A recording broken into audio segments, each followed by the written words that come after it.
Hello everyone, I am back.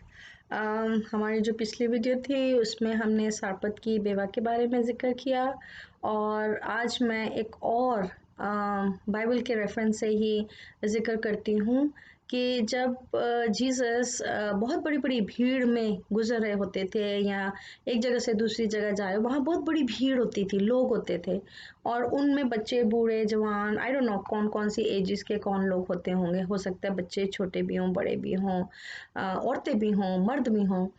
वहाँ पर Bible में एक औरत का जिक्र है जिसे 12 साल से ज़्यादा ब्लीडिंग होती थी और वो काफ़ी बीमार थी और बहुत दुखी थी और उसकी जो जिस्म था वो कुब निकल आया था। कुब होता है जो हमारी गर्दन है, कमर है, इसके पीछे गोल सा स्वेलिंग कह लें या हड्डी का कुछ अनफॉर्मेलिटी होती है, जो भी कुछ होता है मेडिकली, आई डोंट नो।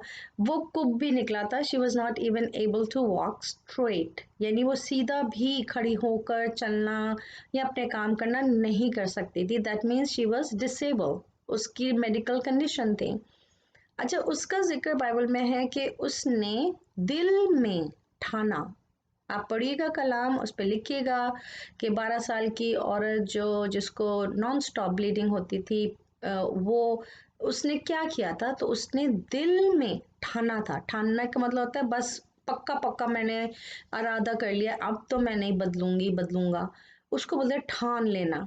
यानी उसने ठान ली थी कि मैं आज कुछ भी हो जाए, चाहे मुझे किसी भी तरह से पॉसिबिलिटी हो, मैं जीसस को अगर उनका जो ड्रेस का कोना है वो भी छू लूं तो मैं ठीक हो जाऊंगी। That is faith. एक तो वो अनक्लीन है।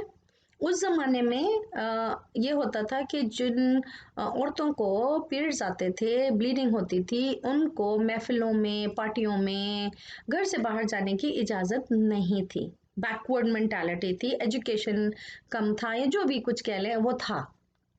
अब वो औरत चूंकि ब्लीड कर रही है और वो पब्लिक ऐसी जगह है जहाँ पर जीसस भी हैं, ही इज़ होली, और शागिर्द भी ऐसे हैं जो नहीं चाहते कि बहुत सारे लोग वहाँ पर ऐसे आए, तो फिर भी उसने कैसे तैसे करके हो सकता है वो गिरी भी हो सकता है भीड़ में जब वो गिरी हो तो उसके कपड़े खराब भी हुए हों, हो सकता है जब भीड़ ने उसको देखा हो तो उसे गंदी नजरों से भी देखा हो सकता है किसी ने धक्का दिया हो सकता है किसी ने उसको दुत्कारा भी हो कि तू क्यों यहाँ आ गई। आई don't know exactly how they behaved with that woman at that time, but जो कलाम मुकद्दस में लिखा है उसके मुताबिक कि जैसे ही उसने जीसस का पल्लू, पल्लू का मतलब था कोना, अब मुझे नहीं पता कितना बड़ा कोना उसने छुआ था उस वक्त, सिर्फ वर्ड लिखा है पल्लू।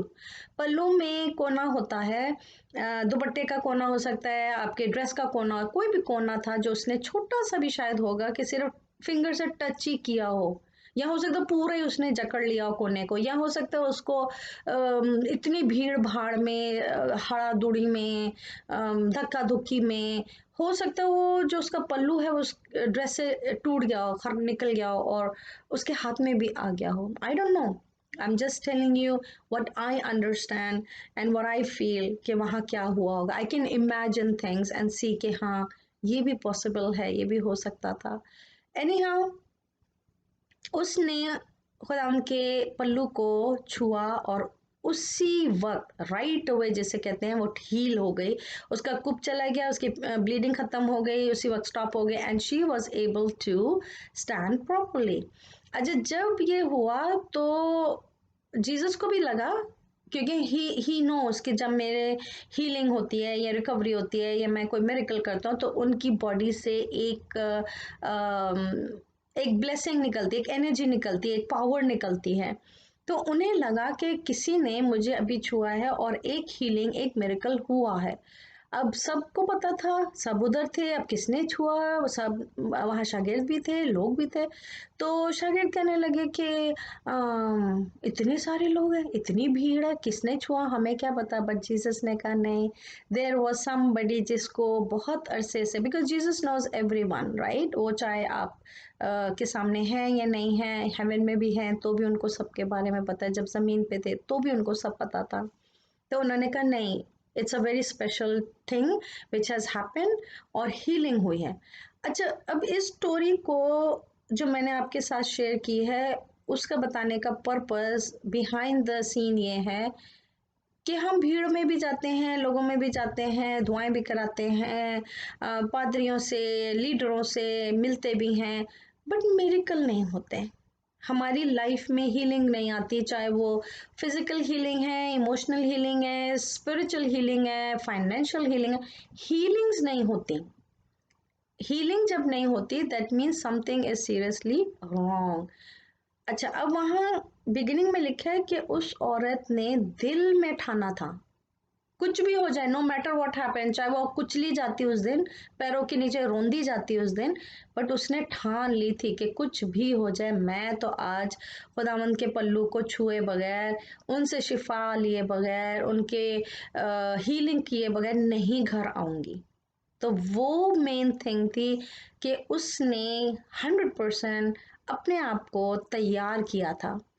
हो सकता है वो घर से निकलने से पहले उसको पता होगा कि भाई मेरा इतना लंबा सफ़र है, मैंने कहाँ कहाँ जाना है, तो maybe she have kept some extra pads और एक्स्ट्रा सैनिटरी स्टाफ और एक्स्ट्रा क्लोथ्स, मुझे नहीं पता उसने क्या किया, बट शी वॉज प्रिपेयर्ड कि मैं इसी हालत में जाऊंगी, इसी गंदगी में जाऊंगी, इसी मुश्किल में जाऊंगी, इतने ही दुख में और दर्द में जाऊंगी, लेकिन मुझे पता है कि अगर मैं जीसस को छू लूं या वो मेरे सामने से गुजर जाए, साथ से भी गुजर जाए, तो मैं ठीक हो जाऊंगी। वो जो ईमान था ना, मैंने लास्ट वीडियो में भी आपको बताया कि सारपत की बेवा का ईमान था और उस ईमान पे उसने एक्शन लिया था। अब देखिए यहाँ पर भी यही हुआ, जो वो औरत है वो एक्शन ले रही है, वो घर से निकल रही है, अपने आप को तैयार कर रही है, दिल में ठान रही है। मुझे नहीं पता कितना दूर उसका घर था और कितनी दूर वो पूरा ग्रुप था जहाँ उसने जीसस को टच किया। मुझे नहीं पता कि उसको ट्रांसपोर्टेशन में क्या टाइम लगा या क्या ट्रेवल किया, क्या बस में गई, क्या रिक्शे में गई, क्या ट्रेन में गई, क्या किया उसने, मुझे नहीं। बोट ली होगी, उस जमाने में बोट्स होती थी, शिप्स होती थी, कनाल्स होती थी, मुझे नहीं पता उसने क्या लिया कि वो गई वहां, ठीक है। अब जब वो एक्शन ले रही है और दिल में ठान लिया है, फेथ के ऊपर चल रही है, तो faith, again faith without action is no faith, तो उसका जो फेथ था वहां स्टर हो गया। स्टर का मतलब होता है शार्प हो जाना, तेज हो जाना, काम करने लग जाना, यानी तेजी से काम करना। स्टर हो गया, घूम रहा था, तेजी से घूम रहा। स्टर का मतलब और भी होता है कि जब हम हांडी, चम्मच हांडी में घुमाते हैं, उसको भी स्टर कहते हैं, यानी हम तेज तेज हांडी में चम्मच घुमाते हैं, दैट इज ऑल्सो स्टरिंग। तो उसका जो फेथ था जल्दी जल्दी तेजी से एक्टिव हो गया, स्मार्ट हो गया, मूव करने लगा। अब जब तक वो खुदावंत के पास पहुंची, जब तक वक्त गुजरा, तब तक हो सकता है वो दिल में दुआ करती रही हो कि खुदाया प्लीज आज मुझे आप बस कहीं भी मिल जाना, कहीं भी मैं आपको छू लूं और मैं ठीक हो जाऊं, क्योंकि she was frustrated with all that suffering. अब मुझे नहीं पता कि उसके बाहर निकलने में उसने क्या टेक्निक लगाई होगी कि मुझे कोई दिखे ना। हो सकता है उसके घर वाले ही उसके अगेंस्ट हो गए हों कि भाई तू कहाँ जा रही है इस हालात में। तो जब पता है कि हमारे कल्चर या हमारी सोसाइटी या हमारा जो एनवायरनमेंट है वो ये नहीं इजाज़त देता, but she was determined, she was positive to do that. और उस पॉजिटिविटी में शायद उसने अपने घर वालों से भी झगड़ा किया हो, पड़ोसियों से भी झगड़ा किया हो सकता है सारे खानदान से लड़ लुड़ के गई हो, क्योंकि उसने खुदावंत को छूना था, हील होना था, मूव करना था बाय फेथ, इसलिए उसने ये सब किया। तो मेरी जो मैसेज है आज का, वो ये है कि हम फेथ तो रखते हैं, मैंने लास्ट वीडियो में भी कहा हमारा ईमान तो बहुत है, as a Christian, as a believer हम ईमान रखते हैं कि हाँ जीसस भी है, डिसाइपल्स भी थे, होली स्पिरिट भी है, फादर भी है, हर चीज़ का हम ईमान रखते हैं, बट हम उस ईमान में एक्शन नहीं लेते, हम ठानते नहीं, हम ठान कर लड़ते नहीं उस हालात से, वक्त से, जगह से, लोगों से। हम ठान कर ईमान रख के, खुदावंद के ऊपर भरोसा करके ईमान से चलते नहीं, जिसकी वजह से ना हम हील होते हैं, ना हमारी जिंदगियों में कामयाबी आती है, ना हमारे फाइनेंसेस ठीक होते हैं, ना हमारे काम अच्छे होते हैं, ना हमारी जिंदगी सुकून में होती है, हमारे घर खराब रहते हैं, बीवी बच्चे झगड़े लड़ाइयाँ मार कुटाई जो कुछ भी है वो चलता ही रहता है। क्योंकि आपने ईमान में खड़े होके शैतान को ललकारा नहीं और उसको रिब्यूक नहीं किया और उसको आपने reject and bind and seize नहीं किया in the power of Jesus blood. इस वजह से ये सारी चीजें रुकी पड़ी रहती हैं। जो रुकी रहती हैं उनको एक एक टाइम आता है उनसे झगड़ के लड़ के बाहर निकलना पड़ता है। वो जो झगड़ा है चाहे वो अच्छा अच्छा झगड़ा जो होता है वो बुराई नहीं लाता। अच्छा काम करने के लिए अगर किसी जगह पे बहस भी करनी पड़े, अपने राइट्स भी मनवाने पड़े, अपनी बात भी मनवानी पड़े, it is for good, it is for sake of good. किसी का भला हो रहा है, किसी की जिंदगी बच रही है, किसी के लिए कुछ अच्छा होने जा रहा है। इस सारे में सरपत sorry that women had decided कि मुझे चाहे डिसाइपल्स धक्के दें, चाहे मुझे क्राउड धक्का दे, चाहे मैं कुछ भी हो जाए, और उसकी ईमान इतना स्ट्रॉन्ग था उसने छू लिया, वो गई और करके आई।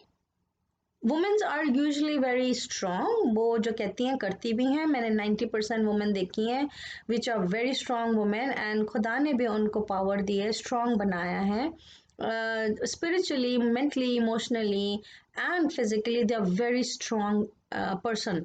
तो इसीलिए वो डिसीजन जो लेती हैं या फैसले करने में जो टाइम लेती हैं या जो कुछ भी करती हैं उसमें वो टिल द एंड कंप्लीट भी करती हैं। मैंने बहुत सारी वुमेन देखी हैं जो बहुत डिटर्मिन होती हैं, और बहुत ऐसी भी वुमेन है जो आधा करके छोड़ देती हैं। मैं उनको भी आज इनकरेज करूंगी कि आप प्लीज़ अपने जो फैसले करें सोच समझ के, दुआ करके, खुदा उनकी हजूरी में रह के उनको कंप्लीट कीजिए। उससे आपका ख़ानदान का, फैमिली का, नेबरहुड का, कम्युनिटी का, इसमें पूरी कम्युनिटी का भला होता है, सिर्फ एक का भला नहीं होता।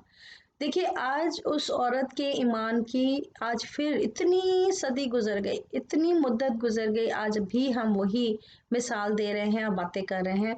दैट मीन्स कुछ लेगेसी उसने छोड़ी ना पीछे, तभी तो हम ये बातें कर रहे हैं। अगर हमारे पास कोई टेस्टिमनी ही नहीं होती, हमारे पास कोई कलाम ही नहीं होता, हमारे पास कोई बात ही करने की नहीं होती, तो आज शायद मैं आपको ये कलाम नहीं शेयर कर रही होती और आपको ये मैसेज भी नहीं दे रही होती। सो again, I request all of you to stir your faith, to move, have action in your faith and trust in the Lord. And खुदावंद का पल्ला, मैं हमेशा कहती हूँ खुदावंद का पल्ला पकड़े रहें, छोड़िए नहीं जब तक कि आपकी चीज़ें जो है वो ठीक नहीं होती। और जब आप दुआ करते हैं, आपके ईमान स्टर होता है, आपका फेथ स्टर होता है, आपका एक्शन स्टर होता है, फिर काम होते हैं। और उसमें आपको खुद पता चल जाता है कि हाँ ये खुदावंद की तरफ से हो रहा है, क्योंकि वो स्मूथली आगे चल रहा होता है।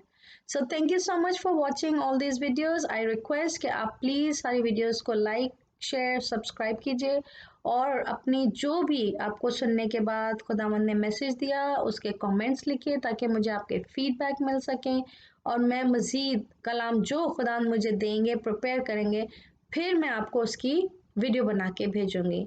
मैं कोशिश करती हूँ कि मैं अपने एंड पे कुछ चीज़ें ना करूँ, वो खुदावंद की तरफ से हो। और जब तक मुझे कोई टॉपिक या मैसेज खुदावंद से नहीं मिलता, तब तक मैं कोई मैसेज आपको अपनी तरफ से कन्वे करना नहीं चाहती। Thank you so much. God bless you all, God be with you all. खुदावंद का पल्ला बांधे रहें, पकड़े रहें, छोड़िए नहीं जब तक आपके काम ना हो, ईमान में मजबूत खड़े रहें। God bless you all. Bye.